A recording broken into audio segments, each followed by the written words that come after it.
On this day, about 17 years ago, I was pronounced dead. And obviously I made it. And obviously I don't know exactly what happened, but I'll tell you what I was told. So, dark humor, you can laugh with me.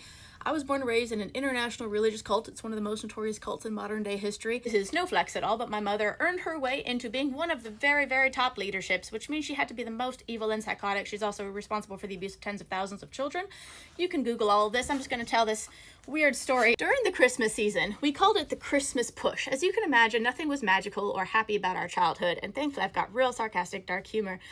Anyway, labor trafficking was one of the many different forms of abuse. Normally, we were out on the streets and, fundraising or being labor trafficked probably a few times a week on the weekends, that kind of stuff. During Christmas, it was like 24/7. This Christmas push meant even longer days. We're talking 12, 16-hour days.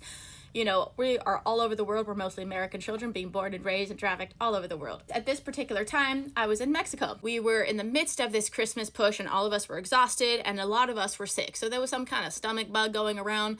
Now this was like the 20th, 21st of December. We are just about to the end of this Christmas push. Realized we would barely make it to Christmas Day, completely exhausted. I was starting to get sick, but I was powering through it. Anyway, I'm gonna speed up. I don't know exactly what happened. I just know I was sick, and I was supposed to do this whole work event that day, but I literally couldn't. My stomach was killing me. I was in knots. I'm a pretty, strong person, couldn't power through that day. So most of the other young people were gone, and I was at home in this cult compound with my mother and a couple other adults, but most people were not there at this time. So I don't know exactly what happened. All I know is that I went to sleep, and this was maybe 10 a.m. And apparently they said I stopped breathing and I started convulsing, and they started laying hands on me and praying, because yes, this was a Christian cult. Anyway, I vaguely remember some glimpses of them trying to cast demons out of me, and I was just very confused why I'm not getting medical care. We did not get medical care because anyway, Jesus was supposed to fix us, didn't always work. Dark humor. Unfortunately, some kids didn't make it. Here's my point though, let's speed it up. Okay, so allegedly, the paramedics were called. It took them a while to get there because we were in the middle of nowhere in this place in Mexico. Anyway, when they got there, apparently they pronounced me dead.